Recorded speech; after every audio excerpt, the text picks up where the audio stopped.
He was very highly respected by the wartime members in the SAS.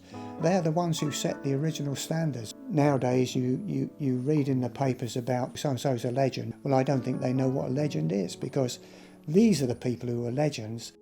Keith Edlin, remembering fellow SAS veteran Mike Sadler, who passed away at the age of 103 earlier this year.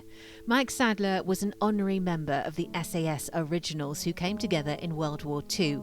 He was recruited from the Long Range Desert Group by SAS founder David Stirling, who recognised his exceptional navigational skills.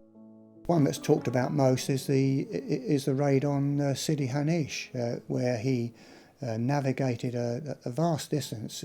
I think there was 18, 19 jeeps went to carry out the raid on the airfield at Sidi Hanish, and Mike was the chief navigator that got them there, and that was some considerable feat. And I know there was I was reading a comment in one of the books there where David Stirling began to wonder if they were ever going to get to Sidi Hanish, and he called Mike forward, and Mike said it would be just over the next hill. And at that time, just at that moment, the flare path lights went on, and they knew that they were smack on where the target was. I mean, Mike was very soft-spoken and very modest, as all the wartime generation were, very modest about what they'd done. He did almost get captured, didn't he? He did get captured. At the end of the desert campaign, David Stirling wanted to meet up with elements of the First Army, and there was a small group went to do that, and they were captured. I think they were caught in their sleeping bags by the Germans, and they were captured. But Mike and some others managed to escape, and Mike and this small group walked over 100 miles over 5 days to where they eventually bumped into the Americans. So it's quite a feat in itself, that.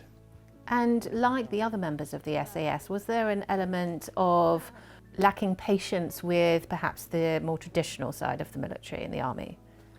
Yeah, I think they were, I suppose that in a lot of cases, a lot of them were mavericks. They didn't like the run-of-the-mill bureaucratic disciplinary things that were perhaps in their own unit. So they wanted to get away from that.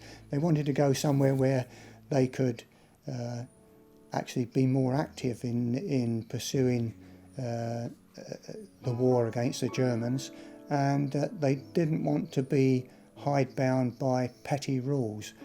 Bear in mind that they were probably more highly disciplined than most units, but it was a self-discipline.